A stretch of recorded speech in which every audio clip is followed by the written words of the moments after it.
Gold, trusted gold buyers. మీరు తాకట్టు పెట్టిన బంగారాన్ని విడిపించి ఈ రోజు ఉన్న మార్కెట్ ధరకు కొనబడను. మీరు వచ్చిన ఆ చిన్న చిన్న మెట్లన్నీ దగ్గర నుంచి చూసిన మనిషిని నేను.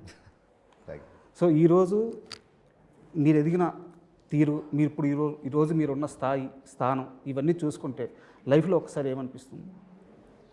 అదేనండి, అంటే ఎక్కే మెట్లు సరైన మెట్లు ఎక్కాలి.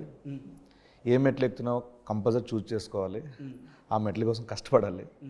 ఏ మెట్టు వరకు ఎక్కాలో అది కూడా తెలుసుకోవాలి. ఎక్కేటప్పుడు అందరితో బాగుండాలి, అది తెలుసుకున్నానండి. సూపర్. అండ్ మనం రాకాస విషయానికి వద్దాము. యాక్చువల్గా మీరు ఇందాక డ్రెస్ చేంజ్ చేసుకుంటుంటే నేను వద్దు అని అడగదాం అనుకున్నాను, బట్ మీ కంఫర్ట్ అని చెప్పి ఆపేసాను. ఎందుకంటే ఈ రాకాస మొత్తం థీమ్లో ఈ బ్లాక్ గోల్డ్ అనేది ఇది కాన్సెప్ట్ ఓరియంటెడ్గా కథలోనే భాగమై ఉంది. Black is the black gold combination అంటే ఆ మిస్టరీ, ఆ మిస్టరీ అంటున్నా, మిథికల్, ఆ ఫ్యాంటసీ ఎలిమెంట్. అండ్ బ్లాక్ అంటే మా డిఐ టోన్. కథతో ఏమైనా సంబంధం ఉంది? అది ఏం లేదండి, జస్ట్ ఊరికే. అండ్ మన కథలో, ఈ రాకాస కథలో ఈ ఫుడ్కు సంబంధించిన ఎలిమెంట్ ఏమన్నా ఉందా? అంటే పునుగులు తిన్నాను కాదు పునుగు, ఐ మీన్ సారీ, నేను ప్రమోషన్ కంటెంట్ గురించి మాట్లాడాను. ఓకే. టీజర్లో ఆ రాక్షసుడు విగ్రహం చూపించారు కదా, ఆ విగ్రహం చూపించినప్పుడు కింద పెద్ద అండా ఉంది. అండ్ మీరు పెద్ద మన మాస్టర్ షాట్ పెట్టినప్పుడు అక్కడంతా లెఫ్ట్ సైడ్ రైట్ సైడ్ అండాస్ ఉన్నాయి అన్నమాట. మేబీ నేను కరెక్టేనా? కరెక్ట్. బాగా నోటీస్ చేశారండి, మేమే నోటీస్ చేయలేదు అంతా. రివ్యూస్ కూడా రాస్తారండి మీరు? నేను రైట్ అండి ఫస్ట్, తర్వాతే యాంకర్. ఓకే, అంటే ఎలాంటి మూవీ చూపించబోతున్నారు మాకు రాకాస?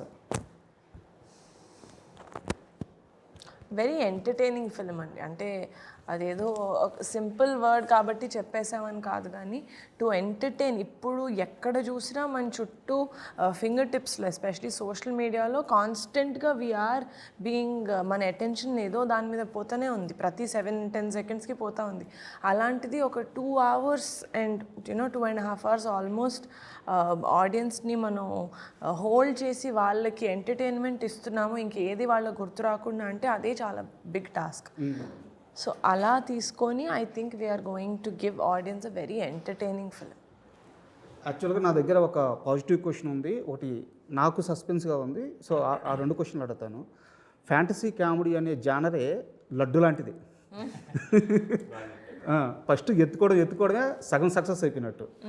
అలాంటి కథలోకి అంటే చాలా ఈజీ టైమింగు, చాలా యూనిక్ టైమింగు, స్వతహాగా వచ్చేసిన కామెడీ టైమింగ్ ఉన్న హీరోని పట్టుకున్నారు. సో అక్కడే మీరు 60-70% సక్సెస్ అయిపోయారు.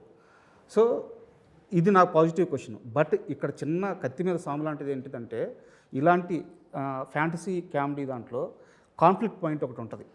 మనం త్రూఅవుట్ సినిమా అంతా వెళ్తాము, ఒక దగ్గర కాన్ఫ్లిక్ట్ రివీల్ అవ్వాల్సిన పరిస్థితి వస్తుంది. ఆ కాన్ఫ్లిక్ట్ కరెక్ట్గా ఎస్టాబ్లిష్ అయితేనే అప్పటి వరకు ఉన్న ఎంటర్టైన్మెంట్కి ఆడియన్స్ ఎంగేజ్ అవుతాడు. సో ఆ కాన్ఫ్లిక్ట్ పాయింట్ మీరు ఇప్పుడు దాకా రివీల్ చేయలేదు ఎక్కడ. సో సో ఆ కాన్ఫ్లిక్ట్ పాయింట్ విషయంలో నమ్మకంగా ఉన్నారా? చాలా. ఆవిడకి మీరు అన్నట్టు ఆ కాన్ఫ్లిక్ట్ పాయింట్ ఎగ్జాక్ట్లీ. ఆ నమ్మకం లేకపోతే అసలు ఇంత పెద్ద సినిమా ఆ నచ్చని పాయింట్ మీద అసలు మౌంట్ చేయలేరండి. ఇంపాసిబుల్. ఆ కోర్ పాయింట్ నచ్చింది కాబట్టే మేము ముందడుగేసాం. కరెక్ట్. ఓకే. మనం ఎంత గొప్ప కథ రాసినా లాస్ట్లో ఎమోషన్ అనేది మన ఒక కోర్ ఎమోషనే ఉంటుందండి ఎప్పుడన్నా. అది నమ్మితేనే మనం ముందుకెళ్తాం ఎప్పుడన్నా. అది నమ్మాం కాబట్టి ఈవిడ she has put such a big film. And so ఎలాగో డిస్కషన్ వచ్చింది కాబట్టి ఒక క్వశ్చన్. యాక్చువల్గా నాన్నగారు తీసిన సినిమాలు, నాగేంద్రబాబు గారి ఆయన టేస్ట్ చాలా బాగుంటుంది. అండ్ ఆయన బుక్ నాలెడ్జ్ కానీ, అంటే ఆయన తీసిన సినిమాలు నేషనల్ అవార్డు వచ్చిన సినిమా ఉంది, బావగారు బాగున్నారా ఉంది, రుద్రవీణ, చాలా గొప్ప సినిమాలు చేశారు. ఏదో ఒక సినిమా ఫ్లాప్ వల్ల ఆయన జడ్జిమెంట్ని అది, బట్ ఒక 10 సంవత్సరాలు, ఇప్పుడు 10-15 సంవత్సరాల తర్వాత వస్తే ఇప్పుడు అది కల్ట్ క్లాస్ మూవీ. అవును, చాలా advance. I don't think any films produce చేసినవి వర్ బ్యాడ్ ఫిల్మ్స్ కదా. కథ లెవెల్లో I think they were all good films. అవును. సో అయితే ఇక్కడ నా సీరియస్ క్వశ్చన్ ఏంటంటే, ఆయనకి మంచి జడ్జిమెంట్ ఉంది, చాలా మంచి వ్యక్తి, చాలా గొప్ప వ్యక్తి కూడా. అయితే మనుషుల్ని బాగా నమ్మేస్తారు. డైరెక్టర్కైనా ఓకే, కానీ ప్రొడ్యూసర్కి అది ఉండకూడదు. మీ ఇంట్లో ఒకసారి దెబ్బతిన్నారు, మళ్ళీ మీరు ప్రొడ్యూసర్గా వెళ్తున్నప్పుడు నాన్నగారు మీకు చెప్పిన ఆ తొలి మాటలు ఏంటి? నాకు నీ మీద ఫుల్ నమ్మకం ఉంది, నువ్వు నాకన్నా మంచి ప్రొడ్యూసర్, నువ్వు వెళ్ళేస్తావు.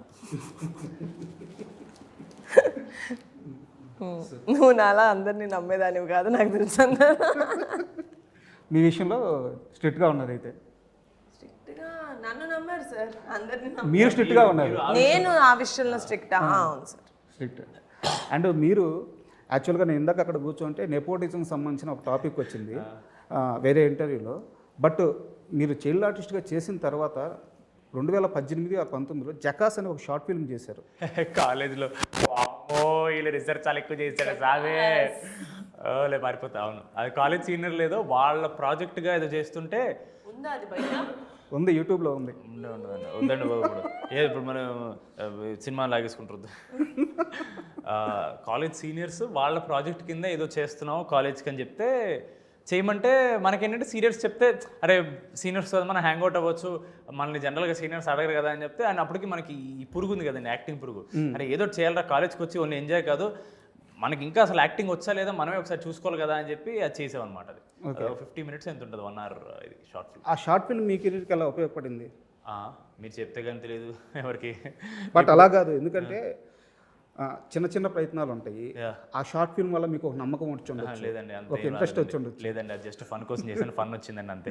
అంతకంటే ఎక్కువ అంటే I know which will help me, which will not, and I know which are fun.